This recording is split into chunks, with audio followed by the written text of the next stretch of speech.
పెట్టాం సార్. అంటే మనకి డాక్యుమెంట్లో ఉండే వాల్యూ వేరు, వాడు తీసుకున్న వాల్యూ వేరు. 5,000 రూపాయలు చేసి నాకు అమ్మాడు సార్ ప్లాట్ అప్పుడు ఆ రోజుల్లో. మాకు అన్ని రోడ్లు కూడా ఫారం అయిపోయి పక్కా ప్లాట్లు వేసి అమ్మాడు వెళ్ళి మాకు. ఎల్పీ నెంబర్కి అప్లై చేసి ఎల్పీ నెంబర్ అని మాతో అబద్ధం చెప్పాడు.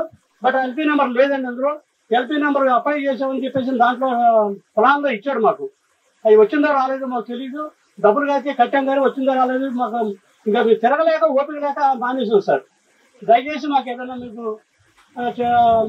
అందరితో పాటు మాకు కూడా న్యాయం చేయాలని చెప్పేసి కోరుకుంటూ మా కృతజ్ఞతలు మేడం గారికి కృతజ్ఞతలు తెలుపుకుంటాం సార్. లోపలికి ఎవరు ఇచ్చారు వాళ్ళకి పొజిషన్ అంటే ఎంఆర్ఓ ఆఫీస్ నుంచి మాకు పొజిషన్ వచ్చిందని చెప్పి ఎయిర్పోర్ట్ డైరెక్టర్ చెప్తారండి.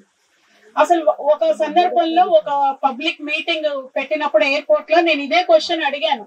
వీళ్ళదని కాదు, అసలు మీకు ఎవరు పొజిషన్ ఇస్తున్నారు? అడ్వాన్స్ పొజిషన్ అని ఉంటదండి, అది మాకు ఇచ్చారు అన్నారు ఎయిర్పోర్ట్ డైరెక్టర్. ఎవరు ఇచ్చారు మీకు? Revenue department. ఆ రోజు అక్కడ సబ్ కలెక్టర్ స్వప్నిల్ గారు కూడా ఉన్నారు. నేను అన్నా మీకేం రైట్ ఉంది? మీరు పొజిషన్ ఇవ్వాలంటే నేను కన్సెంట్ ఇవ్వాలి కదా, నేను ఇవ్వలేదు కదా, మీరు ఎలా ఇచ్చారు అని అంటే తర్వాత మాట్లాడుకుందామండి, మీటింగ్ లో వద్దు తర్వాత అంటారు. ఆ తర్వాతకి అర్థం ఏంటనేది ఇంకా జగమెరిగిన సత్యం.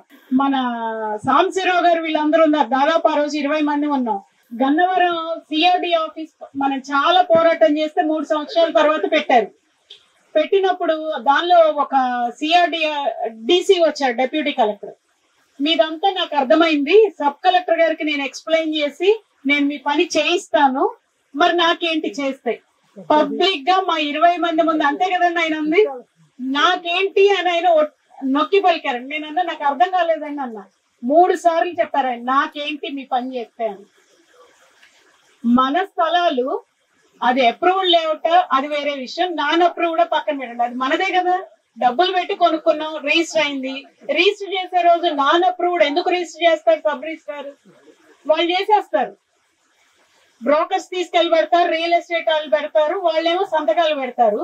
మనకి ఏదైనా క్లెయిమ్ చేసుకోవాల్సి వచ్చినప్పుడు, ఏదైనా పర్మిషన్స్ కి వెళ్ళినప్పుడు ఇల్లు కట్టుకోవడానికో అప్పుడు గుర్తొస్తాయి, దీనికి రోడ్డు పూర్తి అవ్వలేదు, దీనికి అప్రూవల్ రాలేదు. కాబట్టి ఇది వ్యవస్థలో ఏంటంటే ఒక లోపం, దీన్ని మనం ఎక్కడ క్వశ్చన్ చేయట్లా, ఎవరికి వాళ్ళు ఆ టైంకి సర్దుపుచ్చుకుని వెళ్ళిపోతాం.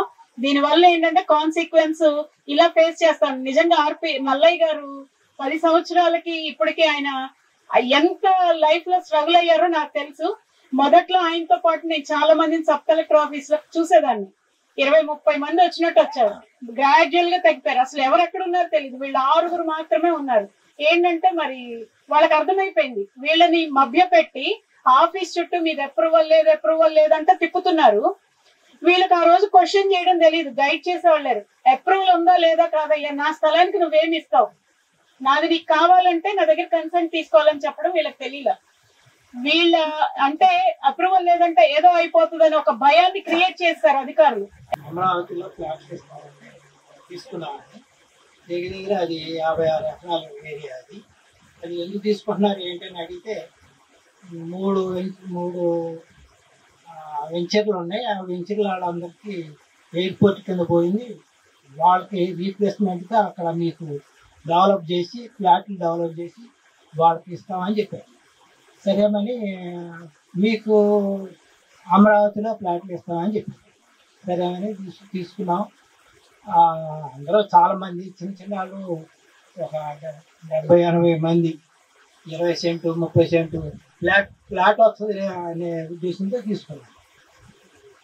అయితే మనకి ప్రభుత్వం మారింది, తర్వాత అది మొలబడిపోయింది. తర్వాత ఈ ప్రభుత్వం వచ్చే ముందు గన్నవరం ఎయిర్పోర్ట్ దగ్గర యోగాలో వచ్చినప్పుడు మేము అందరం వెళ్ళి రిప్రజెంటేషన్ చేసి లెటర్ ఇచ్చాము. రాగానే మీ సమస్య తీర్చేస్తాం అని చెప్పి సరే అనుకున్నాం. ప్రభుత్వం వచ్చింది, ఇది తిరుగుతున్నాం, ఎక్కడ తిరిగినా వస్తుంది అని చెప్పారు కొన్ని రోజులు. తర్వాత ఈ మధ్య కొన్ని రోజులు మీది రాదు, మీకు అసలు ఆ ప్లాట్లకి మేము అక్కడ ఇచ్చేస్తున్నాం, అందుకని మీ పొలం అవసరం లేదు, మీరే చేసుకోండి అంటే దగ్గర 10 సంవత్సరాలు వాళ్ళ ఏరియాలోనే ఉంది, గవర్నమెంట్ హ్యాండ్ ఓవర్లోనే ఉంది, అది మీరే చేసుకోండి అని చెప్పి దాని మీద ఏం చేయాలి ఏంటి అంటే ఇట్లాగే మేము కూడా యూనియన్గా ఏర్పడి తిరుగుతున్నాం. మీ ప్లాట్లు పోయినందుకు ఒక 59 acres తీసుకున్నారు ఇక్కడే అజ్జంపూడిలో. ఈ 59 acres ల్యాండ్ పూలింగ్ లో తీసుకొని అమరావతిలో ప్లాట్లు ఇస్తామంటే ఒక 27 acres ఒక 55 మెంబర్స్ కొనుక్కున్నారు. అందరూ 20 సెంట్లు 25 సెంట్లు 30 సెంట్లు అమరావతిలో ప్లాట్ వస్తుంది. అమరావతిలో ప్లాట్ ఇస్తే అందరూ వాళ్ళ భవిష్యత్ అవసరాల కోసం వాళ్ళ పిల్లల కోసం అందరూ కొనుక్కున్నారు. 30 సెంట్లు 32 సెంట్లు 36 సెంట్లు అట్లా. ఈ కొనుక్కున్న వాళ్ళు ఒక 55 మంది ఉన్నారు. 55 మంది ఒక 27 ఎకరాలు దాదాపు కొనుక్కున్నారు. మిగిలింది పాత రైతుల చేతిలోనూ వేరే వేరే వాళ్ళ చేతిలో ఉంది. ఈ 59 acres 2018లో మాకు ఎన్ఓసి ఇచ్చారు. అంటే ఆల్రెడీ ల్యాండ్ పూలింగ్ లో తీసుకొని ఫామ్ 6 ఇచ్చారు, ఫామ్ 7 ఇచ్చారు, ఫామ్ 8 కంప్లీట్ అయింది, ఫామ్ 9, ఫామ్ 10. ఫామ్ 10 అంటే ఇక అక్కడ మాకు ప్లాట్లు కేటాయించడమే పెండింగ్ అన్నమాట. మిగతా ఫార్మాలిటీ అంతా కంప్లీట్ చేశారు. కంప్లీట్ చేసిన తర్వాత 2018 నుంచి మేము 2019లో లాటరీలో ప్లాట్లు పెట్టుకోమని ఆప్షన్ కూడా తీసుకున్నారు. 9.18A 18B అంటారు ప్లాట్లు పెట్టుకోవడానికి. అంటే మీకేం ప్లాట్లు కావాలి అక్కడ అంటే దానికి ఆప్షన్ పెట్టుకోమంటే ఆప్షన్ పెట్టుకున్నారు. అందరూ పెట్టుకున్న తర్వాత లాటరీ తీస్తున్నామన్నారు. ఈలోపు ప్రభుత్వం మారింది. ప్రభుత్వం మారిన తర్వాత లాస్ట్ 5 years ఏం జరిగిందో అందరికీ తెలుసు. అప్పుడు యువగళం పాదయాత్ర గన్నవరం వచ్చినప్పుడు మేమందరం ఒక అసోసియేషన్ గా లోకేష్ గారికి ఒక రిప్రజెంటేషన్ ఇచ్చాం. ఇచ్చిన తర్వాత అందరం మన ప్రభుత్వం రాగానే దీన్ని సాల్వ్ చేస్తాము, వెంటనే మీకు ప్లాట్లు ఇచ్చి ఏర్పాటు చేస్తామన్నారు. మేము సంతోషంగా అప్పుడు వెళ్ళిపోయాము. తర్వాత గవర్నమెంట్ వచ్చింది. ఆల్మోస్ట్ 1.5 years అయింది. ఈ 1.5 years నుంచి మేము కలెక్టర్ గారికి, మచిలీపట్నం కలెక్టర్ ఆర్డీఓ గారికి, ఎంఆర్ఓ గారికి, ఎంఆర్ఓ గారు ఆయన దగ్గరికి వెళ్తే ఆయన ఏం మాట్లాడతాడో ఆయనకే తెలియదు. ఆయనకి అసలు ల్యాండ్ పూలింగ్ అంటే వివరం తెలియదు. ల్యాండ్ పూలింగ్ లో ఫామ్ 6 ఏంటి, 7 ఏంటి, 8 ఏంటి, 9 ఏంటి, 10 ఏంటి కూడా ఆయనకి తెలియదు. వెళ్ళంగానే ఈ భూమి అసలు ల్యాండ్ పూలింగ్ లో లేదన్నారు. ల్యాండ్ పూలింగ్ కి గెజెట్ ఇచ్చారు, జీవో ఇచ్చారు. జీవో ఇచ్చి అంతా ప్రాసెస్ చేసి అంతా అయిపోయిన తర్వాత మాకు ఇంతవరకు యాన్యుటీ లేదు. ఆల్మోస్ట్ 2018 అంటే ఒక 7-8 years నుంచి మాకు ఇంతవరకు కౌలు ఇవ్వలేదు. పొలం ఏమో ఇక్కడ బీడు పెట్టుంది. ఇక్కడ ఈ అజ్జంపూడి గ్రామం శివారులో పొలం, మాకెవరికి పొలం ఎక్కడుందో తెలియదు. మాకేంటంటే మేము డాక్యుమెంట్ ఏముంది, డాక్యుమెంట్ లో CRDA తీసుకొని మాకు ప్లాట్లు ఇస్తాము, ప్లాట్లు ఇచ్చి మీకు అమరావతిలో ప్లాట్లు కేటాయిస్తామంటే మేము డాక్యుమెంట్లు చూసి కొనుక్కున్నాం. అందరికి తలా 20 సెంట్లు. అంతా చిన్న చిన్న వాళ్ళేనండి. అంటే 12 సెంట్స్ నుంచి స్టార్ట్ అయ్యి 36 సెంట్ల వరకు. అంటే అక్కడ 300 గజాలు, 250 గజాలు, 150 గజాలు, 120 గజాలు ఇట్లా ప్లాట్లు వస్తాయని అందరూ కొనుక్కున్నారు. ఇప్పుడు ఈ 1.5 years నుంచి మేము పలుమార్లు అధికారులు, కృష్ణా కలెక్టర్ గారిని కనీసం ఒక 10-15 times మేము కలిసాం. ఆర్డీఓ గారిని కలిసాం, మన కలెక్టర్ CRDA కమిషనర్ గారిని కలిసాం. ఇప్పటి వరకు ఈ 1.5 years నుంచి రోజు మీకు రేపు వచ్చేస్తుంది ప్లాట్, ఎల్లుండి వచ్చేస్తుంది, 4 రోజుల్లో లాటరీ తీస్తాం, 10 రోజుల్లో లాటరీ తీస్తామని చెప్తున్నారు. యానిటీ ఇవ్వమన్నా ఇవ్వట్లేదు.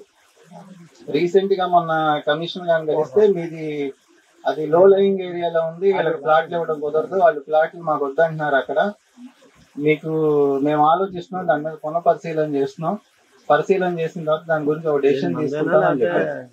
ఇట్లా లాస్ట్ 7.5-8 సంవత్సరాల నుంచి మేము ఇదే తరహాలో వాళ్ళని ఫాలో అప్ చేస్తూ ఆ గవర్నమెంట్ అధికారుల్ని ఇంతవరకు ఏ విధమైన స్పందన లేకుండా ఇక్కడ కొనుక్కున్న వాళ్ళంతా చిన్న చిన్న ఉద్యోగస్తులు, రిటైర్మెంట్ అయిన ఉద్యోగస్తులు వీళ్ళందరూ కలిసి చిన్న చిన్న ప్లాట్లు కొనుక్కున్నారు. అమరావతిలో ప్లాట్ ఇస్తారు.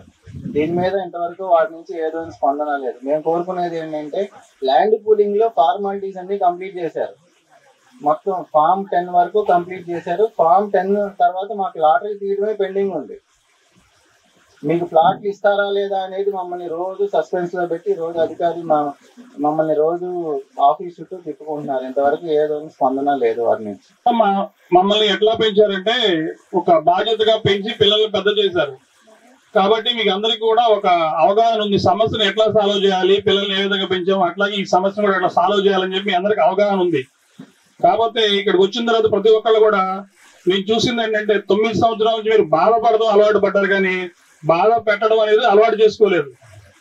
మీరు బాధ పెట్టే స్థాయికి ఎదగాలి. మీరు బాధ పెట్టాలంటే కనుక అధికారులు మిమ్మల్ని ఏ విధంగా తిప్పారో ఆ అధికారులు తిరిగి మీ దగ్గర రావాలంటే ఏ విధంగా చేయాలో ఆ విధంగా మీ యొక్క పని ఉండాలి.